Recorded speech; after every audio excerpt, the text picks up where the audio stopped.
student, we are in the CEC Gurukul lectures and we are discussing the scanning electron microscope. So we can see on the screen that this is the scanning electron microscope, and here you see that the various parts inside the scanning electron microscope. We start from the upper part that represent the electron gun, from where we can get the electron beam, which is placed in the vacuum chamber. The next is the anode. Electrode is put here which work as a anode. After that we have the condenser lens, from where the beam of electron will pass. Then electron beam pass from these condensed lenses, then it pass from the objective lens that is just below the condensed lens, and after this we are seeing a box on the bottom that contains a sample, that is a sample chamber where we can put the sample, and this electron beam strike on the sample, and this box is sample chamber which is attached with the detector, X-ray detector, backscatter detector and the secondary detector. So from this sample, as the beam fall upon it, we can find out the three output. One is the backscattered electrons, second the secondary electrons, and third is the X-ray. So this chamber contains the sample as well as the three output which connect with the computer screen or with the detector. So this is the basic arrangement of the scanning electron microscope and inside view of the scanning electron microscope.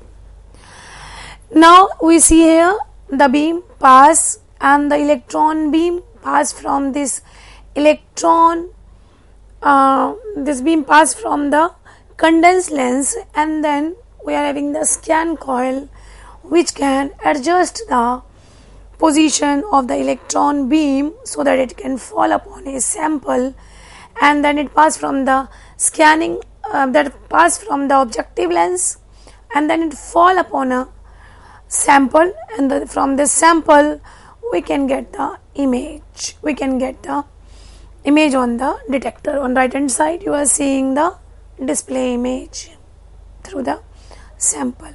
So this is the basic arrangement. Now here we are talking about the beam coming from the source.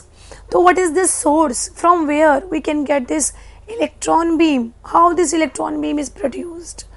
This electron beam is produced by using the electron gun, which produces a fine control beam of the electron, which are then focused at the specimen surface.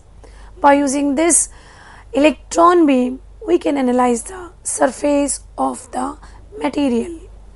So the electron gun may either be thermionic gun or the field emission gun. It means we can generate the electron beam by using the electron gun or the thermionic that is a thermionic gun and the field emission gun. So what is this? This is the beam source. We can use a W or LAB6 filament in the thermionic or in the field emission gun. This type of electron beam source we use. So what is this thermionic emission gun? This diagram shows that here we are having a filament which is a tungsten filament and heated by the DC supply to the approximately 2700 Kelvin, or we can take the LAB6 rod which is heated around 2000 Kelvin. So both the filaments we can use to produce the electron beam. We require a vacuum. For the tungsten it is required 10 power minus 3 Pa, and for the LAB6 we require the 10 power minus 4 to prevent the oxidation of the filament. So electron boil off from the tip of the filament. Electrons are accelerated by the acceleration voltage of 1 to 50 kilo volt. So this is on the right hand side. We are having the filament from where the electron beam is passed, and this electron beam is controlled by the lenses. So from here, by using this arrangement, we can get the electron beam by the thermionic emission by means of the heating. Next is field emission gun we can also use, and this tip is of the tungsten needle, and which is made very sharp, of the radius less than 0.1 micrometer. You can imagine how thin a tip is of the tungsten needle.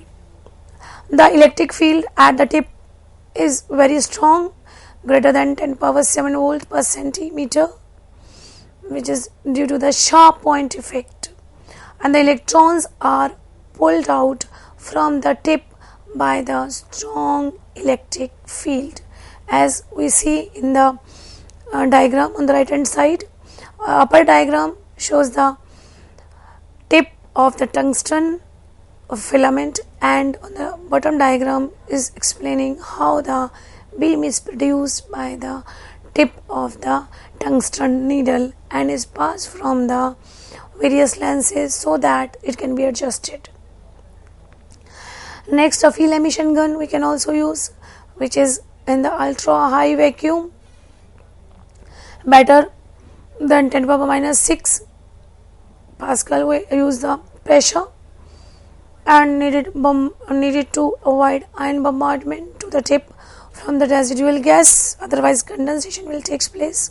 Electron probe diameter must be less than 1 nanometer is required. So these are the sources through which we can get the electron beam. The source is the W, LAB6, C, FEG, T, FEG. So on the screen we are having the parameters through which we can find out the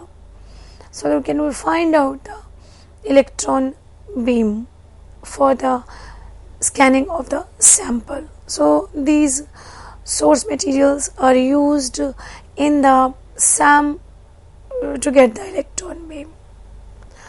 Then here we talk about the vacuum is required. Why vacuum is required in the SAM? When a SAM is used, the electron optical columns and the sample chamber must always in the vacuum. Why we put in the vacuum? Because if the sample column is in the gas filled environment, then there must be a reduction of the beam intensity and stability. So vacuum avoid this reduction of the beam intensity and the stability, as the electron will be scattered by the gas molecules, which would lead to the reduction of the beam intensity and the stability if we use the gas in the chamber. The second use of the vacuum is that the other gas molecules which could come from the sample of the microscope itself could form the compound and the condense on the sample. This would lower the contrast and obscure detail in the image. So gas molecule is avoided, it is required the vacuum. The major component which is used, which affect the function of the electron beam, are the lenses. The first lens is the magnetic lens. Magnetic lenses are of two types. First is the condenser lens and second is the objective lens. Both lenses are used to pass the electron beam in a particular order towards the sample. So these magnetic lenses are condenser lens or the objective lens. The condenser lens, which focusing the controls the spot size and converge of the electron beam which impinges on the sample. It will control the movement of the electron beam which is passed towards the sample. Similarly, here in the objective lens, the final probe forming and determines the final spot size of the electron beam. Objective lens used to make it a make it a very thin size electron beam, so that it can fall particular on the particular surface which we are going to analyze. So the final this object lens is just near to the sample, so that it can pass the fine beam of the electron towards the sample, and we can get the good resolution of the sample surface. So it is used for the resolution of the sample. So two lenses, condensed lens and object lens, are used for the passing the beam towards the sample. What is a condensed lens is here? For thermionic gun, diameter of the first crossover point 20 to 50 micrometer. If you want to focus the beam of the size less than 10 nanometer on the specimen surface, the magnification should be approximately 1 by 5000, which is not easily attained with one of the lenses. Only the object lens cannot give this much precision. So therefore, condenser lenses are added to demagnify the crossover points. So condensed lens plays a vital role for the magnification. Objective lens controls the final focus of the electron beam by changing the magnetic field strength, which is just near to the specimen. The crossover image is finally demagnified to an approximately 10 nanometer beam spot, which carries a beam current of approximately 10 power minus 9 to 10 power minus 12 A. As we see in the diagram, that this objective lens is used to pass the beam, and this beam fall upon a sample surface. Now the aperture. What about the aperture of the objective lens? Is the electrons coming from the electron gun have the spread in the kinetic energy and direction of the movement, and it is spreading in the larger region. It may not be focused on the sample plane. It should be a sharp spot. It should be a sharp line, sharp electron beam, so that it can spot the surface.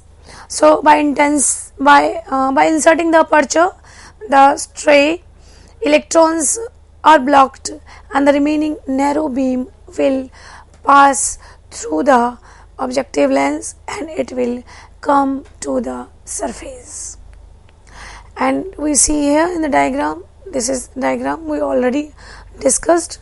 Now see the objective lens focusing, how the objective lens focus on the surface.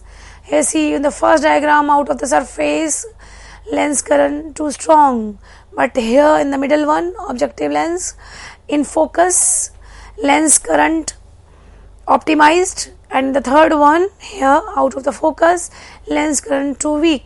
So if we want a focus light, then the lens current must be optimized. So object lens, the beam is passed from here. The focused beam is the middle one, which fall upon a tip of the surface. And left hand side it is over focused, and the right hand side is under focused. But in the middle one it is a focused. It means the objective lens must be connected with the current source, which may be optimized. By changing the current in the objective lens, the magnetic field strength changes, and therefore the focal length of the objective lens is changed, and a fine beam of the electrons we will get. Now we scan the coil, and the raster pattern we will get. In the diagram we see that a specimen on the bottom, and this specimen is scanned. The two set of the coils are used for scanning the electron beam across the specimen surface. In the raster pattern similar to that on the TV screen we will get, and this effectively sample the specimen surface point by point over the scanned area. It means this beam fall upon a surface will scan point to point detection, and it can scan all the surface. Here we fix the surface area, and this surface area is scanned point by point, so that all the images can be captured on the screen in a better manner. And here we see that this specimen, by the interaction of the electrons, will form the various and will give the various output.